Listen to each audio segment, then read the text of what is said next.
Well, it's Wednesday, and that means plants and garden expert Craig Hignight is joining us to answer all of your burning questions. Hey, Craig, hope Good you morning. had a great Thanksgiving. Oh, had a wonderful Thanksgiving. Went to my brother's house. Thanks, Joe. Yeah, food, right? Food. Yeah. You cook a lot? No, No? I can cook. I was raised by a working mom, Okay. but fortunately I've got a partner that's a very good cook. Yeah, you're able to get out all the snow as well Yeah. after all of that. All right, let's get to our questions here on our WQAD Facebook page. Come on over and let's see what we've got here, and then Craig is going to answer them right now live on GMQC at 11. This question here, what are the best houseplants to grow during winter? Oh, well, any house plant is fine, if you take care of it properly, but the most popular plants are ZZ plants, mother-in-law's tongues, philodendron, pothos. These are all very easy. Just remember that when that Christmas tree leaves the house, the plant gets to go back into the window. Speaking of Christmas trees, a lot of folks are getting them right now. What do they need to do as soon as that thing gets home? Okay.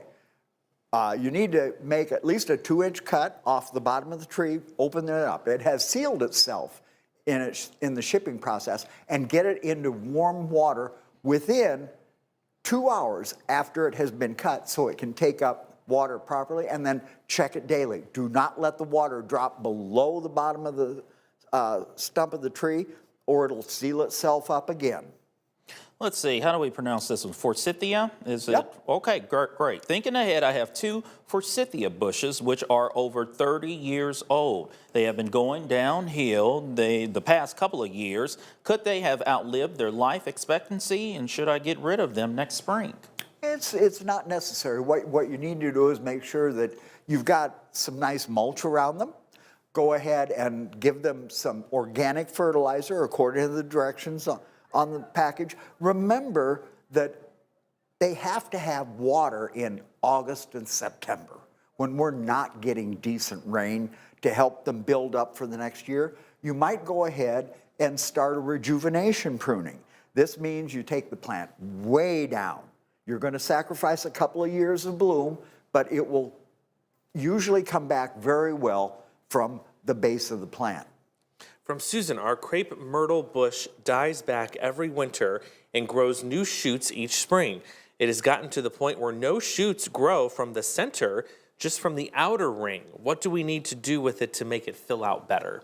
Well, crepe myrtle is marginally hardy in this area. It does die back to the ground every winter. There again, it's the fertilizer and the water during the summer. What you might eventually have to do is reset the plant. Once it has started to grow in the spring, you would go ahead and lift it and cut it apart and rearrange it so that outer part is now the center part. And that's the way plants grow. They slowly fill out, and quite often the center does die out, and then they need a rejuvenation transplanting.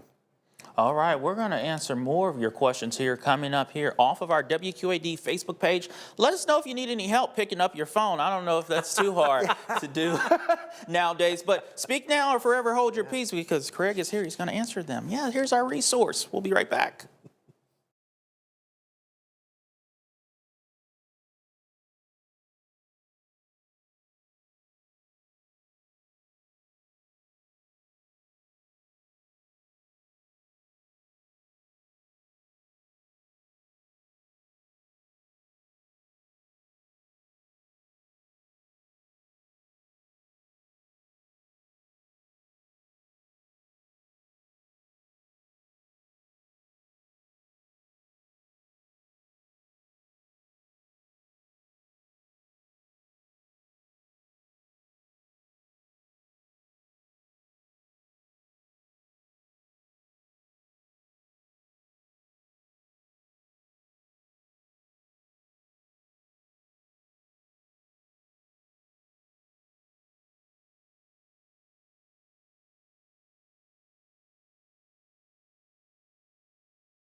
We are back here on GMQC at 11, answering your planting gardens questions with Craig Hignight here off our WQAD Facebook page. And let's continue. What's the biggest houseplant mistake beginners make in winter? Well, the biggest thing is overwatering usually, and that's any time of the year. The important thing is you have to let the plants dry down properly. Don't push them to the point that they wilt, but don't keep them constantly saturated with water. And of course, get that humidifier running. Your home is the Sahara Desert as far as most plants are concerned. Rick is looking for a good substitute for Chinese privet hedges that will grow similarly in our growing zone. Fast privacy is the goal. Wow. Well, I have seen people use some of the, what do I want to say? The willow family grows very fast. Some of the elms grow very fast. And if they're pruned properly, I've actually seen a hedge made out of crabapple. But it's hard to find crab apples that haven't been grafted 4 feet off the ground. You've got to find one that is growing more as a bush when you find it in the nursery. I'm worried about salt from the street going onto my yard plants. Is there anything I can do to protect these plants? Well, without putting up a barrier, you can't protect them from that road salt. But in the spring, you can go out and give them a treatment with gypsum. What that does, it opens the soil up and it allows that salt to leach away faster when the spring rains get here.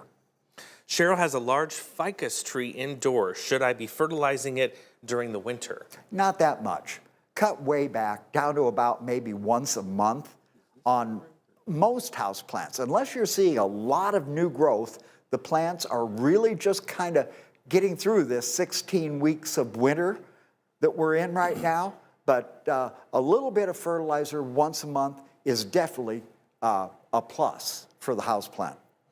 Okay, so with the lack of moisture, will the frost go deeper this year? Hey. That's why I just asked him.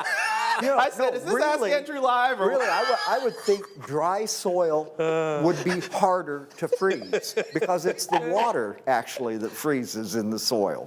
It started with not plant related, so I didn't really know. Like, maybe Craig's got a different take than I do on this. But here are your two people, so yes, happy camper right here, yes, either or, yes. You also had a question, Andrew. Oh, yes. So I have an amaryllis that I was gifted last year. I did its hibernation several weeks ago, brought it back out of hibernation, and now a new shoot is coming out of the side of the bulb. Is that normal instead of the top? Oh, yeah. Okay.